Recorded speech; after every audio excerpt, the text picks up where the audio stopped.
sexta trombeta de juízo. O anjo forte.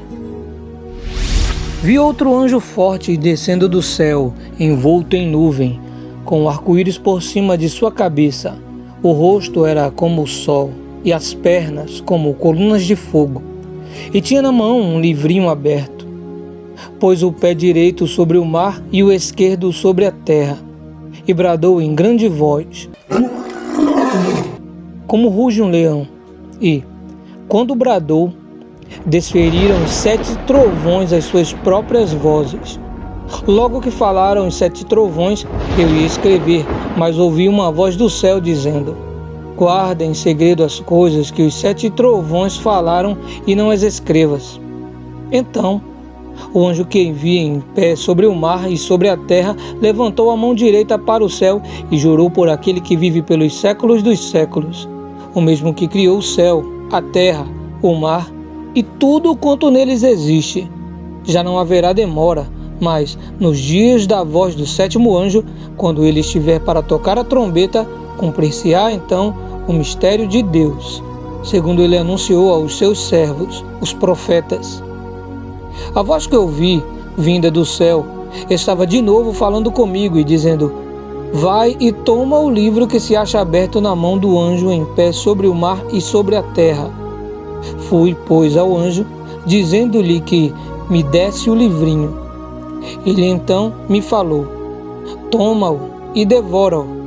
Certamente ele será amargo ao teu estômago, mas na tua boca doce como mel. Tomei o livrinho da mão do anjo e o devorei, e na minha boca era doce como mel.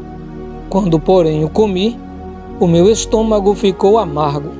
Então me disseram: é necessário que ainda profetizes a respeito de muitos povos, nações, línguas e reis. Apocalipse capítulo 10, versículo 1 ao 11. Na sexta trombeta, vimos o quadro da guerra mundial, com o uso de armas atômicas matando a terça parte da humanidade. O presente capítulo é a continuação da sexta trombeta, só que aqui a figura central é um anjo forte e o livrinho. Embora muitos intérpretes recusem a ideia que esse outro anjo forte seja o Senhor Jesus, ainda assim, a descrição que o apóstolo João faz tem todas as características de outras descrições feitas a respeito dele. Vejamos alguns exemplos que corroboram o nosso ponto de vista. Referindo-se ao Senhor Jesus, nós temos a promessa: eis que vem com as nuvens. Apocalipse capítulo 1, versículo 7. Sabemos que os filhos de Deus serão arrebatados ao encontro dele nas nuvens.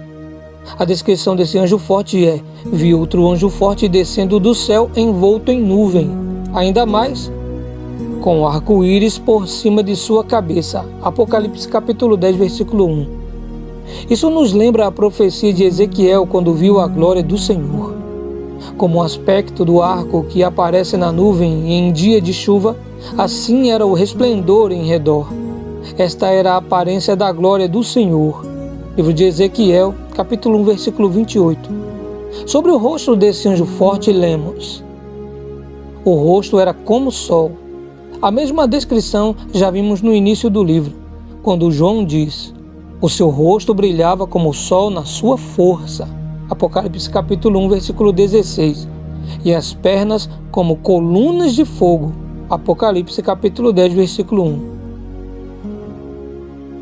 Isso também combina com a descrição do Senhor que diz: os pés semelhantes ao bronze polido, como que refinado numa fornalha. Apocalipse capítulo 1, versículo 15. Ainda que esse personagem seja chamado de anjo forte, as características de sua descrição são bem distintas dos demais anjos. Além disso, por ser tão distinguido, não podemos duvidar de que se trata da pessoa do Senhor Jesus Cristo. Pois que anjo teria autoridade de pôr o pé direito sobre o mar e o esquerdo sobre a terra? Ou teria atitudes como a que vemos a seguir? Esse significado confirma ser esse anjo forte o Senhor Jesus. Se não, vejamos. A primeira atitude foi pôr o seu pé direito sobre o mar e o esquerdo sobre a terra. Nós sabemos que, por 2 vezes, o Senhor Deus exortou o povo de Israel, antes da posse da terra prometida, dizendo: todo lugar que pisar a planta de vosso pé será vosso. Livro de Deuteronômio, capítulo 11, versículo 24. Novamente lemos a mesma promessa dada a Josué, confirmando o que fora dito a Moisés. Todo lugar que pisar a planta do vosso pé, vô-lo tenho dado, como eu prometi a Moisés. Livro de Josué, capítulo 1, versículo 3. Ora, da mesma forma que o povo de Deus toma posse de um pedaço de terra pelo simples fato de colocar ali a planta do pé, assim acontece com esse anjo forte. O fato de colocar o pé direito sobre o mar e o esquerdo sobre a terra significa a tomada de posse de ambos. Mas cabe a pergunta: por que esse anjo poderoso coloca os pés sobre o mar e sobre a terra se os dois são uma coisa só? Ou seja, estão no contexto do planeta Terra? Aí é que está. O mar significa os povos e a terra significa Israel. Essa atitude do anjo forte apenas confirma a interpretação de que ele não é outro senão o próprio Senhor Jesus Cristo, que veio para tomar posse da sua propriedade legal, assumindo o domínio de ambos. Isso seria impossível se ele não tomasse o livro e abrisse os seus selos, conforme diz o apóstolo. Veio, pois, e tomou o livro da mão direita daquele que estava sentado no trono. Apocalipse capítulo 5, versículo 7. A abertura dos selos e o tomar do livro selado da mão direita daquele que estava sentado no trono são a prova do seu direito à posse do mar e da terra. Da mesma forma que ele venceu, todos os que nele estão, sem exceção, também vencerão. O seu triunfo garante o nosso triunfo. Onde está o Senhor Jesus, não há espaço para os seus inimigos. Assim sendo, quem está em Cristo Jesus tem que ser mais que vencedor. A razão de muitos cristãos serem fracassados está no fato de que jamais tiveram realmente um encontro com o Senhor Jesus. Não o conhecem como Ele é. Têm se enchido de muitas informações a seu respeito, porém nunca o conheceram. Jesus Cristo é o Senhor, não por ter recebido esse título por herança ou por nascer nobre. Não. Ele é o Senhor porque venceu, e aqueles que nele estão têm a obrigação de vencer todas as batalhas travadas contra as trevas.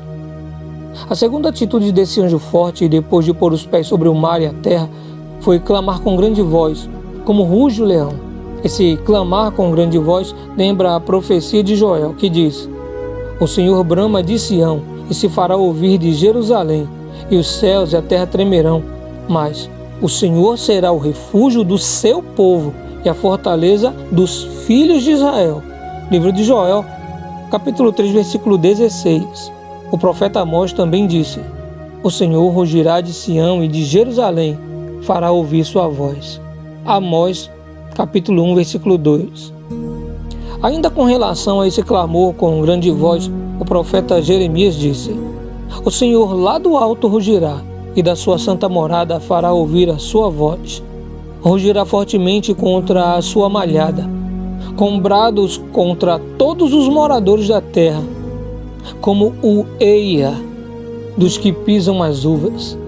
Chegará o estrondo até a extremidade da terra, porque o Senhor tem contenda com as nações e entrará em juízo contra toda a carne.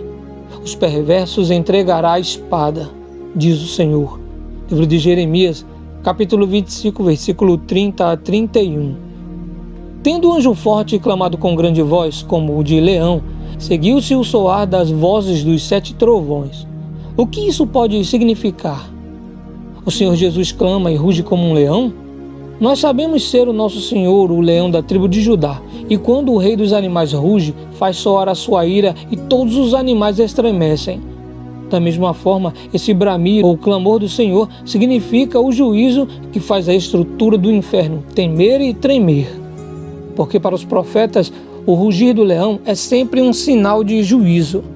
A terceira atitude do anjo forte foi jurar por aquele que vive pelos séculos dos séculos, o mesmo que criou o céu, a terra e o mar, e tudo quanto neles existe, dizendo: já não haverá demora, mas, nos dias da voz do 7º anjo, quando ele estiver para tocar a trombeta, cumprir-se-á, então, o mistério de Deus, segundo ele anunciou aos seus servos, os profetas. Apocalipse capítulo 10, versículo 6 a 7. Essa palavra vem confirmar a premissa de que o anjo forte é o Senhor Jesus. Pois quem nos céus, na terra ou em todo o universo teria a autoridade para jurar por Deus que não haveria demora. E nos dias da voz do sétimo anjo, quando este estiver prestes a tocar a trombeta, cumprir-se-ia o mistério de Deus? O profeta Daniel registrou uma profecia paralela a esse juramento ao dizer: nesse tempo se levantará Miguel, o grande príncipe, o defensor dos filhos do teu povo, e haverá tempo de angústia, qual nunca houve, desde que houve nação até aquele tempo. Mas, naquele tempo, será salvo o teu povo, todo aquele que for achado inscrito no livro.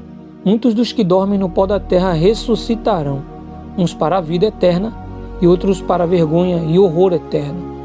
Os que forem sábios, pois, resplandecerão com um fulgor no firmamento, e os que a muitos conduzirem à justiça com as estrelas, sempre e eternamente. Livro de Daniel, capítulo 12, versículo 1 a 3.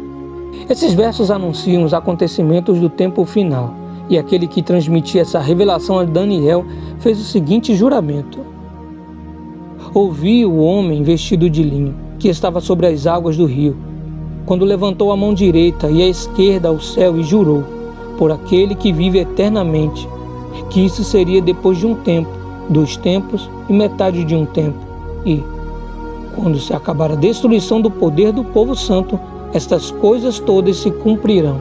Livro de Daniel, capítulo 12, versículo 7. O juramento desse anjo forte, ou do Senhor Jesus, no presente capítulo, fala que não haverá demora com respeito ao cumprimento do mistério de Deus, que parece focalizar o estabelecimento do seu Filho Jesus Cristo. Pois com a abertura do livro, o Senhor Jesus vai tomando posse dos seus direitos adquiridos no Calvário. Em outras palavras, quanto mais rápido os juízos de Deus são executados sobre a humanidade, mais rápido o Senhor Jesus impõe o seu direito. Eis o resumo da visão do 10º capítulo. O nosso Senhor está voltando, por isso em Apocalipse estamos meditando. Caio, qual vai ser o próximo vídeo? O próximo vídeo será